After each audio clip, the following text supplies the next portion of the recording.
மீடியாவிலே பணியாற்றி கொண்டிருந்த நேரத்தில் அவருக்கு இஸ்லாம் கிடைத்தது என்பதுதான் இங்கே நாம் கவனிக்க வேண்டிய அம்சமாகவும் இருக்கிறது. சகோதரி லாரன் பூத் அவர்கள் இஸ்லாத்தை ஏற்றுக்கொண்ட அந்த வழி என்பது ரொம்ப வித்தியாசமான ஒரு வழிமுறை. ஏன்னா இஸ்லாத்தை ஏற்றுக்கொள்வதற்கு அவர் ஆரம்பமாக குரானை படிக்கவில்லை, அல்லது நபிகள் நாயகம் ஸல்லல்லாஹு அலைஹி வஸல்லம் அவருடைய வாழ்க்கை வழிமுறைகளை எல்லாம் படிக்கல. 4 ஆண்டுகளாக நான் என்னுடைய கணவரை பார்க்கவில்லை, என்னுடைய குழந்தைகளை பார்க்கவில்லை.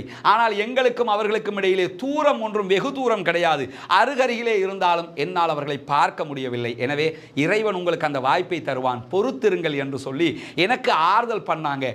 ஆச்சரியப்பட்டு போயிட்டேன். கூப்பிட்டு பிள்ளைகளிடத்தில் எம்மா நான் முஸ்லீம் ஆகிட்டேன் தெரியுமா என்று சொல்லி சொன்னேன். சொல்லும்போது அவங்க காதுக்குள்ள எதையோ கிசுகிசுத்துக்கிட்டாங்க. உடனே கொஞ்சம் நில்லுங்கன்னு சொல்லிட்டு ஓடி போயிட்டாங்க. போனவங்க கொஞ்ச நேரத்தில் சில கேள்விகளோடு என்னிடத்தில் வந்தார்கள்.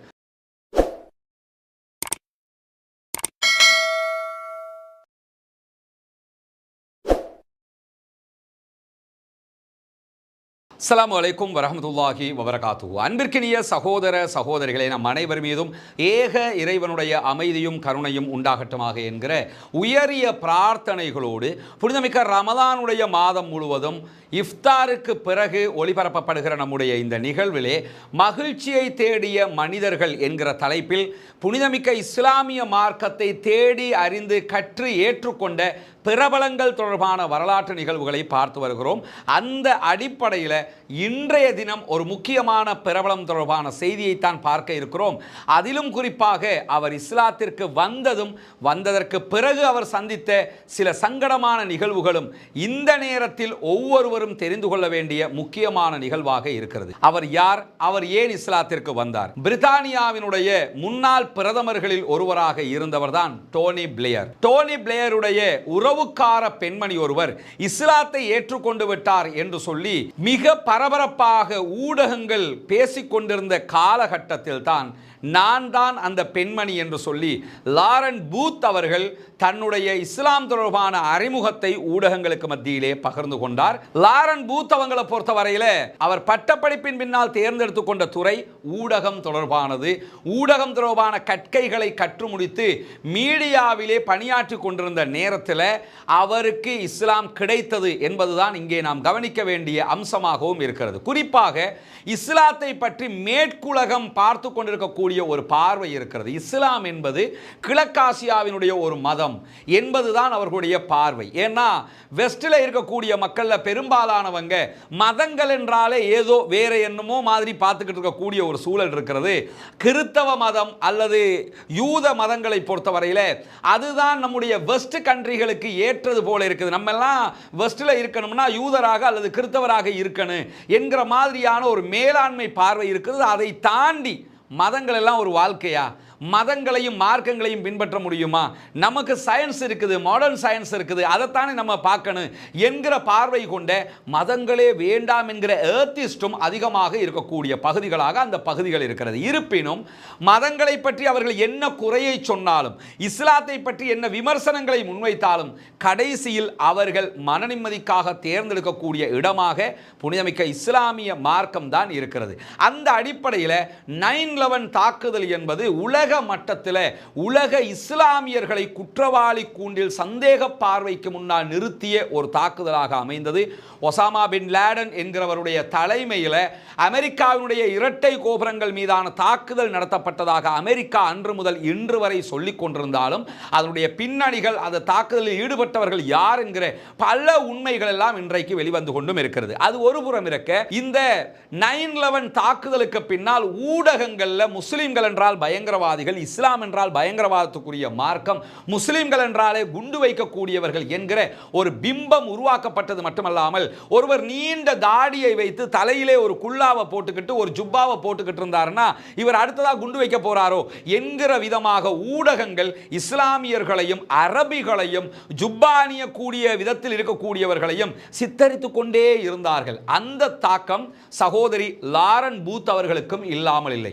முஸ்லிம்களை கண்டால், குறிப்பாக அரபிகள் என்றாலே அவர் அச்சப்படுகிற ஒரு சூழல் இருந்த நேரத்தில் தான் சகோதரி லாரன் பூத் அவர்கள் இஸ்லாத்தை ஏற்றுக்கொண்ட அந்த வழி என்பது ரொம்ப வித்தியாசமான ஒரு வழிமுறை. ஏன்னா இஸ்லாத்தை ஏற்றுக்கொள்வதற்கு அவர் ஆரம்பமாக குர்ஆனை படிக்கவில்லை, அல்லது நபிகள் நாயகம் ஸல்லல்லாஹு அலைஹி வஸல்லம் அவருடைய வாழ்க்கை வழிமுறைகளை எல்லாம் படிக்கல. அவருக்கு இஸ்லாம் கவர்ந்த இடம் எது என்று சொன்னால் பாலஸ்தீனத்தில் காசாவிலும் மேற்கு கரை என்கிற வெஸ்ட் பேங்கிலும் இருக்கக்கூடிய இஸ்லாமிய பெண்களுடனான பழக்கம்தான் அவரை இஸ்லாத்தின் பால் ஈர்க்க வைத்தது. அதற்கு பிறகுதான் அவர் குர்ஆனை படிக்கிறார், நபிகள் நாயகத்துடைய வாழ்க்கை வழிமுறைகளை படிக்கிறார். அதன் பின்னால் அவர் இஸ்லாமிய மார்க்கத்தை முழுமையாக ஏற்றுக்கொள்கிறார். முதல்ல நம்ம என்ன கவனிக்கணும்னா, இஸ்லாத்தை ஒருவர் ஏற்றுக்கொள்வதற்கு பல வழிகள் இருக்குதுங்க. என்ன காரணத்தினால் கூட அவர் இஸ்லாத்தை நோக்கி வர முடியும். குர்ஆனை படித்து வரலாம், வந்ததற்கு பிறகு குர்ஆனை படிக்கலாம், முஸ்லிம்களுடைய நடைமுறைகளை பார்க்கலாம். ஒவ்வொன்றை பார்த்து ஒவ்வொருவர் இஸ்லாத்திற்கு வருவார்கள். நபிகள் நாயகத்துடைய காலத்திலேயும் கூட அப்படியான பல சம்பவங்கள் நடந்திருக்கிறது. நபிகள் நாயகம் ஸல்லல்லாஹு அலைஹி வஸல்லம் அவர்களை வெறுத்து ஒதுக்கிய பல பேர் நபிகள் நாயகத்துடைய நடைமுறைகளை பார்த்ததற்கு பிறகு இஸ்லாத்தை நோக்கி வந்திருக்கிறார்கள். சுமாமா இப்னு உஸால் ரலியல்லாஹு அன்ஹுடைய வரலாறு அதற்கு மிக நெருக்கமான அழகான வரலாறு. எனக்கு உலகத்திலேயே மிக வெறுப்பான ஒரு நகரம் இருக்கும் என்றால் அது மதீனா நகரம் தான் என்றார் சுமாமா இப்னு உஸால் ரலியல்லாஹு அன்ஹு அவர்கள். அதே போன்று இந்த உலகத்திலேயே எனக்கு பிடிக்காத ஒரு மனிதர் இருப்பார் என்றால் அதுவும் முஹம்மது நபி அவர்கள் மாத்திரம்தான் என்று சொன்னவர் ஒருமுறை நபிகள் நாயகம் ஸல்லல்லாஹு அலைஹி வஸல்லம் அவர்களுடைய இராணுவத்தினரால் கைது செய்யப்பட்டு மஸ்ஜிது நபவியிலே சிறை வைக்கப்படுகிறார். பள்ளி வாயிலுக்குள் தான் சிறைச்சாலையும் அமைந்திருந்த காரணத்தினால முஹம்மது நபியுடைய நடவடிக்கைகள், அவர் என்ன சொல்லுகிறார், எப்படி நடக்கிறார், மக்களோடு எப்படி பழகுகிறார், மக்கள் அவரோடு எப்படி பழகுகிறார்கள், எல்லாவற்றையுமே கண்ணுக்கு முன்னாடி பார்ப்பார். ஒவ்வொரு நாளும் முஹம்மது நபி வந்து கேட்கிறாங்க, என்னப்பா சுமாமா இப்னு உஸால் அவங்களே இஸ்லாத்தை ஏத்துக்கிறீங்களா என்று கேட்கிறாங்க. மறுத்துறாரு, முடியாதுன்றாரு. ஒருமுறை நபிகள் நாயகம் ஸல்லல்லாஹு அலைஹி வஸல்லம் அவங்க வந்து ஓகே உங்களுடைய சிறைவாசம் போதுமானது, நீங்க வீட்டுக்கு செல்லலாம் என்று சொல்லி அவரை அனுப்புவதற்கு தலைப்படுகிற போதுதான் அவர் என்ன செய்யறாருன்னா, எனக்கு குளிக்கிறதுக்கு ஒரு இடத்தை காட்டுங்க என்று சொல்லும்போது குளிப்பதற்கான இடம் காட்டப்படுகிறது. குளித்து விட்டு வந்து சொல்லுகிறார், இந்த உலகத்திலேயே எனக்கு மிகவும் வெறுப்பான நபர் நீங்கள் தான், ஆனால் இந்த நிமிடத்திலிருந்து இந்த உலகத்திலேயே எனக்கு மிகவும் விருப்பமான நபரும் நீங்கள் தான் நபியே முஹம்மது ஸல்லல்லாஹு அலைஹி வஸல்லம் அவர்களே என்கிறார். அதே போன்று இந்த உலகத்திலேயே எனக்கு பிடிக்காத ஒரு நகரம் இருக்கும் என்றால், ஒரு சிட்டி இருக்கும் என்றால் அதுவும் மதீனா தான். ஆனால் இந்த நிமிடத்திலிருந்து எனக்கு ரொம்ப பிடிச்ச ஒரு சிட்டி இருக்கும்னா அதுவும் இந்த மதீனா நகரம் தான் நபியே, நான் இஸ்லாத்தை ஏற்றுக்கொள்கிறேன் என்கிறார். இஸ்லாத்தை ஏற்றுக்கொள்கிறார். மக்கமா நகருக்கு உம்ரா செய்வதற்காக செல்லுகிறார். அங்கே பல எதிர்ப்புகளை சந்திக்கிறார். அவர்களை எதிர்த்து நிற்கிறார், துணிவாக நிற்கிறார். பிற்பட்ட நாட்களில் மிகச்சிறந்த ஒரு நபித்தோழராக தன்னுடைய வாழ்நாளை கழித்து மரணித்தார் என்கிற செய்திகளை சஹீஹுல் புகாரி, முஸ்லிம் உள்ளிட்ட பல நபிமொழி கிரந்தங்களில் பார்க்கிறோம். காரணம் என்னன்னா, நபிகள் நாயகத்துடைய வாழ்க்கை அவர் பார்த்தார். அது மாதிரி நம்முடைய வாழ்க்கை இஸ்லாமியமானதாக இருக்கும்போது நம்முடைய வாழ்க்கையை பார்க்கக்கூடியவர்கள் அதன்பால் ஈர்க்கப்படுவார்கள். சகோதரி லாரன் பூத் அவர்களுக்கு இஸ்லாம் ஈர்க்கப்படுவதற்கான அடிப்படை வெஸ்ட் பேங்க் என்கிற மேற்கு கரையிலே இருந்த மக்களும் காசாவிலே இருந்த மக்களும். வெஸ்ட் பேங்குக்கு 2005ஆம் ஆண்டு சகோதரி லாரன் பூத் அவங்க போறதுக்கு முன்பதாக அவருடைய லைஃப் ஸ்டைல் எப்படி இருக்குதுன்னு கேட்டா, ஆரம்பத்தில் மதங்களை நம்பி இருந்தார். அவருடைய தாயும் தந்தையும் எப்பொழுதுமே சண்டை பிடிக்கக்கூடியவர்களாக இருந்ததுனால சின்ன வயசுல இருந்து நான் ஒரே பிரார்த்தனை பண்ணுவேன், காட் இடத்துல, இறைவனிடத்துல கேட்பேன், இறைவா எங்க அம்மா அப்பா ரெண்டு பேரையும் சண்டை பிடிக்காம ஒரு நாளையாவது தந்திரு என்று சொல்லி கேட்டுக்கொண்டே இருப்பேன். இப்படியெல்லாம் கேட்டுக்கொண்டு வந்து ஒரு காலகட்டம் வரும்போது கடவுளே கிடையாது, இறைவனே கிடையாது, ஏத்திசம் தான் லைஃப் என்று சொல்லி ஆயிடுச்சு. இப்படி கடந்து போகிற நேரத்தில் தான் 2005ஆம் ஆண்டிலே பாலஸ்தீனத்தினுடைய வெஸ்ட் பேங்க் என்கிற மேற்கு கரை பகுதிகளில் ரமல்லாவில் இருக்கக்கூடிய அந்த பகுதிகளின் ஆட்சியாளராக இருக்கிற மஹமூது அப்பாஸ் அவர்களை பேட்டி எடுப்பதற்கான வாய்ப்பு எனக்கு கிடைத்தது. நான் வெஸ்ட் பேங்குக்கு பயணித்தேன். வெஸ்ட் பேங்குக்கு போறப்ப என்னுடைய நிலை எப்படி இருந்ததுன்னு சொன்னா, நான் போய் டெல் அவிவ் விமான நிலையத்தில் இறங்குறேன், இஸ்ரேல் தலைநகரத்தில் போய் இறங்குறேன். இறங்கும் போது நான் என்ன நினைக்கிறேன்னா, அரபிகள் நம்மளை கொன்றுவாங்களோ, நம்மளை வேறு ஏதாவது பண்ணிடுவாங்களோ, நம்மளை ஏதாவது சீண்டிடுவாங்களோ, வன்முறையை கையாண்டுருவாங்களோங்கிற பயமெல்லாம் இருக்குது. ஒரு நேரம் என்னுடைய மனசுக்குள்ளே என்ன வந்துச்சுன்னா, இந்த நேரம் கூட வந்து உங்களுக்கு வெஸ்ட் பேங்குக்கு போக முடியாது, அனுமதி தர மாட்டோம்னு இஸ்ரேல் ராணுவம் சொல்லாதா என்றெல்லாம் கூட நான் நினைத்து கொண்டு தான் வெஸ்ட் பேங்குக்கு போனேன். ஆனால் அங்கே போய் நான் 5 நாட்கள் நின்றேன். அந்த 5 நாட்கள் என்னுடைய வாழ்நாளில் மறக்க முடியாத நாட்கள். ஆரம்பமாக பயமாக இருந்தது, அச்சமாக இருந்தது.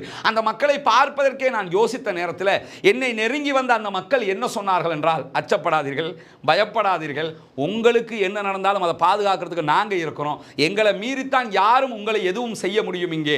எனவே நீங்க இஸ்ரேல் ராணுவத்துக்கு பயப்படுறீங்களா, வேற எதுக்கும் பயப்படுறீங்களா அந்த மக்கள் எங்கிட்ட கேட்க ஆரம்பிச்சுட்டாங்க. நான் அவர்களை நினைச்சு பயப்படுறேன். அவங்க என்ன நினைக்கிறாங்கன்னா, நான் இஸ்ரேலுக்கு பயப்படுறேன்னு நினைக்கிறாங்க. இங்கே நீங்கள் யாருக்கும் பயப்பட வேண்டிய தேவையில்லை, கூலாக இருங்க, உங்கள் வேலையை நீங்கள் பண்ணுங்க, பேட்டி எடுங்க, சுதந்திரமாக போங்க, உங்களுக்கு என்ன தேவைன்னு சொல்லுங்கள், அதை நாங்கள் செஞ்சு தர்றோம்னாங்க. நான் மலைச்சு போயிட்டேன். அரபிகள்னா காட்டு மிராண்டிகள் நினைச்சோம், அரபிகள்னா அடிதடி சண்டையில் நிற்பாங்கன்னு நினைச்சோம், அரபிகள்னா ஆயுதத்தை எடுத்து கொள்ளுவாங்கன்னு நினைச்சோம், அரபிகள்னா பயங்கரவாதிகள் தீவிரவாதிகள் நினைச்சோம். ஆனால் இப்படி இருக்கிறாங்களே, அப்படியே உள்ளம் குளிர்ந்து விட்டது. கொஞ்சம் கொஞ்சமாக அரபிகள் பற்றிய நல்லெண்ணம் எனக்கு ஏற்பட்டது என்று சொல்லிவிட்டு அங்கே இருந்து கிளம்பி அவங்க பிரித்தானியாவுக்கு போயிட்டாங்க. போனதுக்கு பிறகும் அவங்களுடைய லைஃப்ல எந்த மாற்றமும் கிடையாது. அதே மாதிரி பப்புக்கு போறாங்க, அதே மாதிரி டான்சிங் போறாங்க, மக்களோட மக்களாக பழகுகிறார்கள், அங்க இருக்கக்கூடிய ஆண்களோடு கலந்துரவாடி அவர்களோடு மதுபானம் அருந்துகிறார்கள். இப்படி அவர்களுடைய லைஃப் ஸ்டைல் கடந்து கொண்டே இருக்கிற போது மீண்டும் அவர்கள் காசாவுக்கு வர வேண்டிய ஒரு தேவை ஏற்படுகிறது. 2008 காசா மீதான இஸ்ரேலுடைய தாக்குதல் தொடர்பான தரவுகளை சேகரிப்பதற்காக ஒரு ஊடகவியலாளராக காசாவுக்குள் அவர்கள் வருகிறார்கள். வந்த நேரத்தில் என்ன ஆகுதுன்னா, 5 நாள் 6 நாளில் திரும்பி போக வேண்டிய அவங்களுடைய குழுவுக்கு தொடர்ந்து 1 மாதத்திற்கு மேலாக காசாவுக்குள்ள நிற்க வேண்டிய ஒரு நிர்பந்தம். இஸ்ரேலுடைய தாக்குதல் ஆரம்பித்து விட்டது, வெளியேறுவதற்கு தடை விதிக்கப்பட்டு விட்டது, அவர்கள் அங்கே இருக்க வேண்டி வந்துவிட்டது. எனவே அங்கேயே இருக்கிறாங்க லாரன் பூத் அவங்க. ஆனால் கவலைக்கு மேல் கவலை என்னன்னா, குழந்தைகளை விட்டு பிரிஞ்சு வந்துட்டோம், பிள்ளைகள் இல்லாமல் இருக்கிறோம், எப்படி நம்மளால் அதை சகிச்சுக்கிற முடியுது என்று சொல்லி அழுது அழுது கவலைப்பட்டு கொண்டிருக்கக்கூடிய நேரத்தில் ஒரு நாள் நான் அழுது கொண்டே இருந்தேன். என் பிள்ளைகளை நினைத்து கவலைப்பட்டு கொண்டிருக்கும் போது ஒரு பாலஸ்தீன காசாவினுடைய பகுதிகளில் இருந்த ஒரு பெண்மணி எனக்கு அருகாமையிலே வந்து அமர்ந்தார்கள். என்னுடைய உடம்புல கையை வச்சு, கவலைப்படாதீங்க, நீங்கள் உங்கள் குழந்தைகளை நினச்சா கவலைப்படுறீங்க, உங்களுக்கு பாதுகாப்பாக இறைவன் அதெல்லாம் ஆக்கி தருவான், இதெல்லாம் நினச்சி கவலைப்பட்டுக்கிட்டு இருக்காதீங்க, உங்களோட இறைவன் துணை இருப்பான் என்று எனக்கு நிறைய ஆறுதல்களை சொல்லி கொண்டிருந்தார். ஒரு கணம் நான் நினைத்தேன், என்னன்னா, உங்கள் மேலேயே குண்டு போட்டுக்கிட்டு இருக்கிறாங்க, உங்களையே அழிச்சுக்கிட்டு இருக்கிறாங்க, உங்களுக்கு ஆறுதல் சொல்றதுக்கே ஆள் இல்லாமல் இருக்கும்போது நீங்கள் எனக்கு ஆறுதல் சொல்றீங்களே என்று சொல்லி எனக்கே ஆச்சரியமாக இருந்தது. அந்த பெண்மணி சொன்ன ஆறுதல்களில் உச்சம் என்ன தெரியுமா? நான் 1 மாதம் என்னுடைய குழந்தைகளை பிரிந்து இருப்பதற்கு அச்சப்பட்டு கொண்டு கவலைப்பட்டு கொண்டு அழுது கொண்டிருக்கும் போது அந்த பெண்மணி சொன்னார்கள், நான் காசாவை சேர்ந்தவள் அல்ல, என்னுடைய சொந்த ஊர் ரமல்லா, வெஸ்ட் பேங்க் மேற்கு கரையை சேர்ந்தவள். நான் அங்கிருந்து ஒரு வேலையாக காசாவுக்கு வந்தேன். வந்து 4 ஆண்டுகள் ஆகிவிட்டது. வேலையை முடிச்சுட்டு என்னுடைய கணவரையும் குழந்தைகளையும் பார்ப்பதற்காக நான் திரும்பி போகிறதுக்கு ட்ரை பண்ணும்போது என்னுடைய எல்லா ஆவணங்களையும் கிழித்து வீசிவிட்டார்கள். என்னை ஒரு வேனுக்குள்ள, ஒரு வண்டி போட்டு சித்திரவதை செய்தார்கள், உடலியல் துன்புறுத்தல்களை தந்தார்கள். இப்படியெல்லாம் அநியாயங்களை என் மீது இஸ்ரேலுடைய ராணுவம் மேற்கொண்டதற்கு பிறகு எனக்கு மீண்டும் வெஸ்ட் பேங்குக்கு போக முடியாமல் போயிடுச்சு. 4 ஆண்டுகளாக நான் என்னுடைய கணவரை பார்க்கவில்லை, என்னுடைய குழந்தைகளை பார்க்கவில்லை. ஆனால் எங்களுக்கும் அவர்களுக்கும் இடையிலே தூரம் ஒன்றும் வெகு தூரம் கிடையாது, அருகருகிலே இருந்தாலும் என்னால் அவர்களை பார்க்க முடியவில்லை. எனவே இறைவன் உங்களுக்கு அந்த வாய்ப்பை தருவான், பொறுத்திருங்கள் என்று சொல்லி எனக்கு ஆறுதல் பண்ணாங்க. ஆச்சரியப்பட்டு போயிட்டேன். நான் 1 மாசம் தாக்கு பிடிக்காம அழுதுகிட்டு இருக்கிறேன். 4 வருஷமா இந்த அம்மாக்கு பிள்ளைய பார்க்க முடியல. காசாவோட நிலையே அதானே.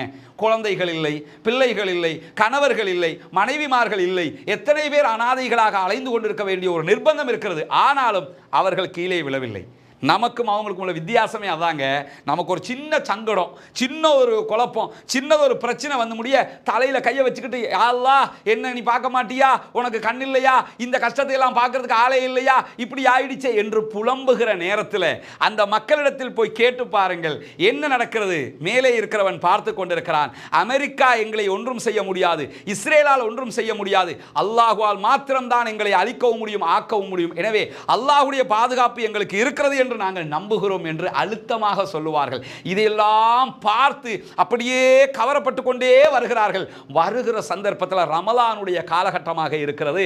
லாரன் பூத் அவங்களை காசாவில் இருக்கக்கூடிய மக்கள் ஒரு ஃபேமிலி என்ன பண்றாங்கன்னா, இஃப்தார் ஒன்று வச்சிருக்கோம் வாங்கன்னு சொல்லி கூப்பிடுறாங்க.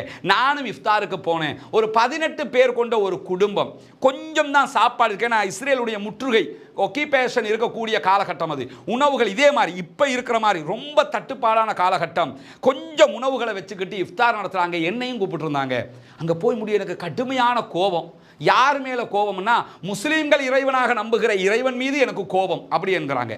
ஏன்னு கேட்டால், இந்த மக்களுக்கே சாப்பிட வழி இல்லாமல் இருக்கும்போது அவங்கள நோன்பு பிடிங்கன்னு சொன்னா சரியா என்று சொல்லி நான் அந்த மக்களிடத்திலே கேட்டேன், என்ன உங்களுடைய இறைவன் உங்களுக்கே சாப்பிட வழி இல்லாமல் இருக்கும்போது உங்களை வந்து நோன்பு பிடிக்க சொல்லி இருக்கிறானே, இது சரியா என்று கேட்டேன். அந்த நேரம் அவர்கள் பொறுமையாக அதை கேட்டுவிட்டு எனக்கு ஒரு அற்புதமான பதிலை சொன்னார்கள்.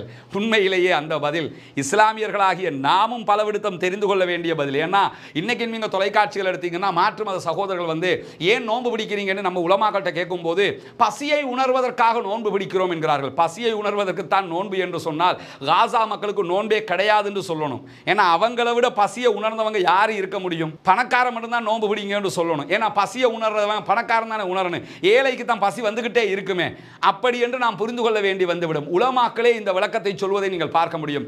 நோன்பு என்பது பசியை உணர்வதற்கானது அல்ல சகோதரர்களே, இறைவனை உணர்வதற்கானது, இஹ்லாஸை வெளிப்படுத்துவதற்கானது, தக்குவாவை புரிந்து கொள்வதற்கானது. உணவுகள் எல்லாம் கண்ணுக்கு முன்னால் இருக்கும், வகை வகையான பழங்கள் இருக்கும், வகை வகையான உணவு இருக்கும், வகை வகையாக குடிபானங்கள் இருக்கும். ஆனால் இறைவன் சொன்னான் என்பதற்காக உண்ணாமல் இருப்போம். காரணம், இறைவனுக்கு கட்டுப்படுகிறோம். ஃப்ரிட்ஜை திறந்தா வகை வகையா சாப்பாடு இருக்கும், வீட்டில் யாருமே இருக்க மாட்டாங்க, எடுத்து சாப்பிட்டா கேட்கறதுக்கு நாதி இல்லை, ஆனாலும் சாப்பிட மாட்டோம். காரணம் தெரியுமா? ரஹ்மான் பார்த்து கொண்டிருக்கிறான். இறைவன் அந்த இறையச்சத்தை வெளிப்படுத்துவதற்குத்தான் நோன்பே தவிர பசியை உணர்வதற்காக அல்ல. இதை லாரன் பூத் இப்படி கோபப்படுகிற போது பொறுமையாக இருந்த பாலஸ்தீன காசாவினுடைய குடும்பம் என்ன சொல்றாங்கன்னா, இல்லை சிஸ்டர், நீங்கள் நினைக்கிற மாதிரி கிடையாது. எங்களுடைய இறைவன் எங்கள் மீது பாசம் மிக்கவன், எங்கள் மீது அருள் கொண்டவன். நம்ம இன்னைக்கு வந்திருக்கக்கூடிய இந்த இடம் நம்ம ஏற்கனவே உங்களுக்கு நம்ம சொல்லி இருக்கிறோம். இந்த சகோதரர்களுக்கான வீட்டு திட்டம் ஒன்றை ஆரம்பித்து வைப்பது, அதை நம்மளால் முடிஞ்ச அளவுக்கு செஞ்சு கொடுக்கறது சம்பந்தமாக அந்த அடிப்படையில் தான் இங்கே இருக்கக்கூடிய சகோதரர்களுடைய நிலை எப்படி இருக்கிறது என்பதை காட்டுவதற்கான ஒரு வீடியோவாகத்தான் இந்த பதிவை நம்ம வெளியிடுறோம். வெளிநாடுகளில் உள்நாடுகளில் பார்க்கக்கூடிய சகோதரர்கள் இந்த வீட்டு திட்டம் அமைக்கிற பணிகளுக்கு உங்களால் முடிந்த உதவிகளை நீங்கள் வாரி வழங்குங்கள். குறிப்பாக உங்களுடைய ஜக்காத்து நிதிகளை இந்த புனிதமிக்க ரமலானுடைய மாதத்திலே இந்த மக்களுக்காக நீங்கள் தந்து உதவுகிற போது கண்டிப்பாக அது அவர்களுக்கு பயனளிக்கக்கூடிய ஒன்றாக மாறிவிடும். இந்த வீடுகளில் நிலைகளை எல்லாம் நீங்கள் பார்ப்பீங்க. பெரும்பாலும் இப்படியான வீடுகள் இப்போ ரொம்ப அரிதிலும் அரிதாக இருக்கக்கூடிய நிலை. இந்த பகுதிகள் வந்து ரொம்ப தண்ணீர் வசதி இல்லாத ஒரு பகுதியாக இருக்குது. ரொம்ப அவங்களுக்கு வாழ்வாதாரம்ங்கிறது வாழ்கிறதுக்கு வழி இல்லாமல் வாழக்கூடிய ஒரு பகுதி அளவுக்கு இருக்குது. எனவே தான் நம்ம எடுத்திருக்கக்கூடிய இந்த திட்டத்தின் பிரகாரம் அவங்களுக்கான நிறைய சேவிசஸ் வந்து முடிஞ்ச வரைக்கும் அவங்களுக்கு கிடைச்சிரும். அதுக்கு நமக்கு பூரண கூலி இறைவனிடத்தில் கிடைக்கும். எனவே தான் இந்த முயற்சியை நம்ம எடுத்திருக்கிறோம். இந்த வீடுகளெல்லாம் பார்த்தாலே உங்களுக்கு தெரியும், ரொம்ப வறுமைப்பட்ட நிலையில் இருக்கிறாங்க. கணவர் என்ன பண்ணுறாருமா? அவர் இந்த ஆடு மேய்க்கிறார். ஆக்களோட ஆடை எடுத்து மற்ற ஆக்கள் ஆட்டை எடுத்து மேய்ச்சி அதுக்கு சம்பளம் எடுக்கிறாரு. அவருக்கு வேலை செய்யல. அது இப்போ ஹார்ட் அட்டாக் வந்தனால அவர் கொழும்புல செக்யூரிட்டி வேலை செஞ்சுட்டு இருந்தார். ஹார்ட் அட்டாக் வந்தனால வேலை செய்ய இப்போ அறவே அவருக்கு வேலை செய்யலை. அது ரொட்டி எல்லாம் வேலை செய்வார். இப்போ அவருக்கு போவே இல்லாது. அதனால தான் இந்த ஆடு கொஞ்சம் எடுத்துட்டு மேய்ச்சிக்கிட்டு இருக்காரு. அதில் என்ன நீ உங்களுக்கு வருமானம் கிடைக்கல? ரொம்ப கஷ்டமாக தான் இருந்துச்சு. ஏதோ ஒரு அளவுக்கு அல்லாண்டு எங்களை நல்லா லேசுப்படுத்துகிறாங்க. ஏதோ அதில் கொஞ்சம் இதாகி இப்போ அவருக்கு ஒரு ஆசை இடத்துல ஒரு கடை வச்சு, சின்ன ஒரு கடை வச்சு ரொட்டி அது போட தெரியும் அவருக்கு. அது செய்ய தான் பார்த்துக்கிட்டு இருக்காரு, ஏற்பாடு பண்ணுறதுக்கு. ஊடு எங்கட இப்படி தான் நான் மகளோட வீட்டில் தான் அது விழாவில் கட்டிக்கிட்டு குடியில் இருக்கிறேன். என் மகனும் மூடு இல்லாமல் இன்னொரு வீட்டில் தான் இருக்கிறான். கல்யாணம் முடிச்ச ஒரு பிள்ளை உண்டு. கல்யாணம் முடிச்சு அந்த வீட்டில் இருக்கிறான். இப்படி நிலவரமாக இருக்கிறேன்னா அங்கே கஷ்டத்தில் என்ன செய்ய தெரியாது. சரி, கவலைப்படாதீங்க. நம்ம இந்த முயற்சி வெற்றி பெறுறதுக்கு அல்லாட்ட துவா செய்யுங்க. பார்க்குற மக்கள் உங்களுக்கான உதவிகளை செய்கிறதுக்கு தயாராகுவாங்க. இன்ஷா அல்லாஹ் கண்டிப்பாக அல்லாஹ் அதுக்கு அருள் புரிவான். சரி அம்மா, எங்களால் முடிஞ்ச முயற்சி இது வெற்றி பெறணுங்கிறதா எங்களுடைய ஆசை. பொறுத்திருந்து பார்ப்போம். சரியா? இந்த உலகத்திலேயே நாங்கள் அதிகமாக நேசிக்கிறது யாருன்னா எங்களுடைய ரப்பு இறைவன் அல்லாஹ்வைத்தான் நாங்கள் விரும்புகிறோம். அதற்கடுத்ததாக நாங்கள் நேசம் வைக்கக்கூடிய உயர்ந்த மனிதர் யாருன்னு கேட்டால் முஹம்மது நபி ஸல்லல்லாஹு அலைஹி வஸல்லம் அவர்கள். இந்த அல்லாஹுடைய கட்டளையும் முஹம்மது நபி ஸல்லல்லாஹு அலைஹி வஸல்லம் அவருடைய ஏவுதலும் எதுவாக இருக்கிறது என்றால், ரமலானுடைய காலத்தில் அதிகாலை நேரம் முதல் மகரிபு வரைக்கும் நீங்கள் உண்ணாமல் குடிக்காமல் இறைவனுக்காக பொறுமையோடு உங்களுடைய காலத்தை கடத்த வேண்டும். நாங்கள் இறைவனை நம்புகிறோம், இறைவனுக்கு அச்சப்படுகிறோம், இறைவனுடைய கட்டளைகளை ஏற்றுக்கொள்கிறோம் என்பதற்காகத்தான் பட்டினியாக இருக்கிறோமே தவிர பசியை உணர்வதற்காகவோ வேறு எந்த தேவைகளுக்காகவோ நாங்கள் இருக்கவில்லை.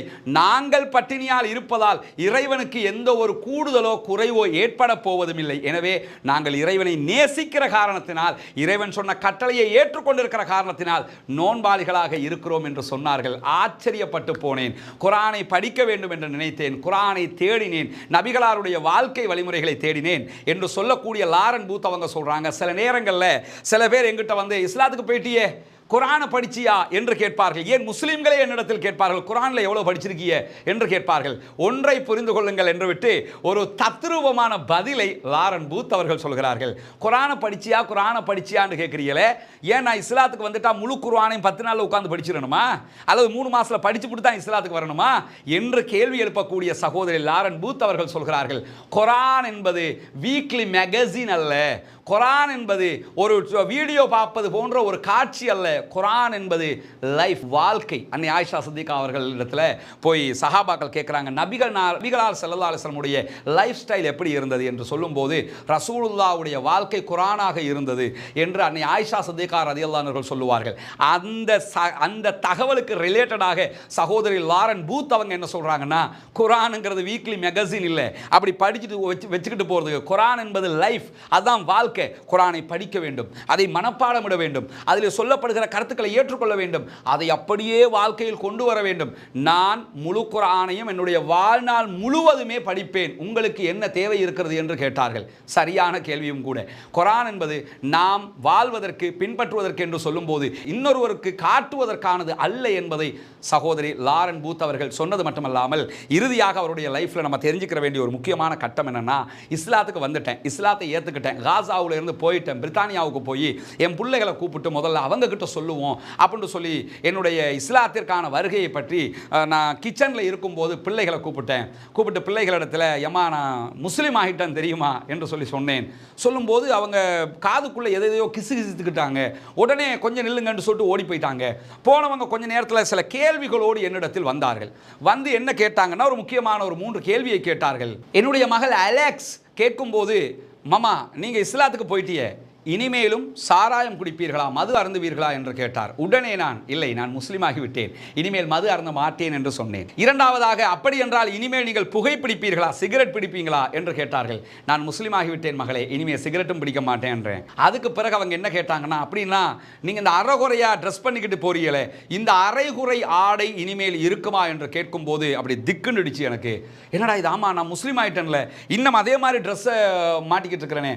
ரெண்டாவது, என்னுடைய அரைகுறை ஆடை என்னுடைய பிள்ளைகளுக்கே உறுத்தலை உண்டாக்கி இருக்கிறது, என்னுடைய தாய் இப்படி அங்கங்களை காட்டிக்கிட்டு போறாங்களே, இப்படியான ஒரு போக்கில் போறாங்களேன்னு என்னுடைய குழந்தைகளே அதை ரசிக்கவில்லையே, அதை வேறு விதமாக பார்த்திருக்கிறார்களே என்று நான் நினைத்து உள்ளுக்குள் உருகி அன்றிலிருந்து இஸ்லாம் கற்றுத்தருகிற ஹிஜாப் என்கிற ஆடை முறைக்கு மாறியிருக்கிறேன். நான் ஹிஜாப் ஆடை அணிந்தவளாக பெருமைப்படுகிறேன், கண்ணியப்படுகிறேன் என்று சொல்லிவிட்டு மூன்றாவதாக சொல்கிறார்கள், என்னுடைய நண்பர்கள் என்னை விட்டு பிரியவில்லை. என்னுடைய நண்பர்கள், நீ இனிமேல் சாராயம் குடிப்பியா, எங்களோட டேட்டிங் வருவியான்னு கேட்டாங்க. இந்த 2 கேள்விக்கும் இல்லை என்று சொல்லிவிட்டேன். எங்களுடன் நீ பழகுவியா என்று கேட்கும்போது ஆமா அன்பாக பழகுவேன் என்று சொன்னேன் என்கிறார் சகோதரி லாரன் பூத் அவர்கள். பிரித்தானியாவினுடைய முன்னாள் பிரதமர் டானி பிளேயருடைய உறவுக்காரராக அறியப்படுகிறவர். ஆனால் இஸ்லாமிய பிரச்சாரகராக மாறி குறிப்பாக பாலஸ்தீன மக்களுக்காக இன்றைக்கும் உச்சமாக குரல் கொடுக்கக்கூடிய ஒரு சகோதரியாக இருக்கிறார்கள்.